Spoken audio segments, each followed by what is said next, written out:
Hi.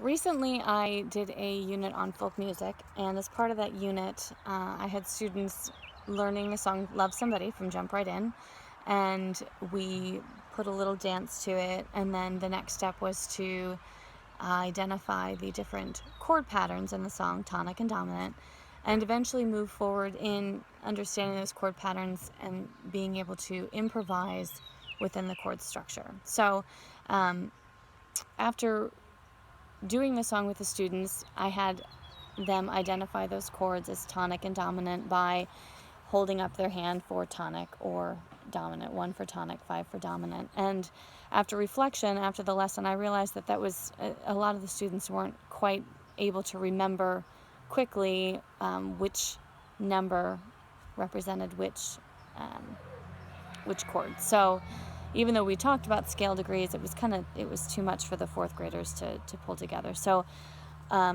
based on the reading, I decided to create both a visual and also kind of a kinesthetic response to that aural patterning and aural chord structure. So I've got here on my purple card the word tonic, also the chord number, because we did talk about that, as well as the solfege for that chord. Do, mi, so, love somebody. I just dropped my dominant. Sorry.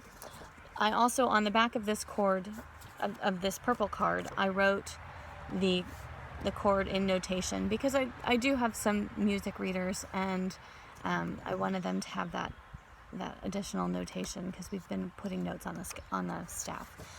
On the green card, I've got the word dominant, the keyword dominant, the chord number, as well as sol, fa, re, ti, because as I said, we've introduced that dominant chord and the solfege that goes along with it. Additionally, I've got that 5/7 chord here on the back, sol, fa, re, ti, and we would spend time singing these patterns and making sure, or we have spent time singing these patterns and making sure the students were comfortable with the notes in that chord. So I also found that it's very important to slow the song down so the students can listen for the chord changes. They do know that love somebody is do, mi, so they're pretty familiar with that, but it takes them a minute when you put the lyric in with the song to hear those changes. So I would slow down the pace of the delivery. I would give them this visual and kinesthetic ability to respond, as well as the color coding and the pacing. So here it goes. Love somebody, yes I do. Love somebody, yes I do. Love somebody, yes I do. Love somebody, but I won't tell who. And actually that should have been dominant to tonic at the end there.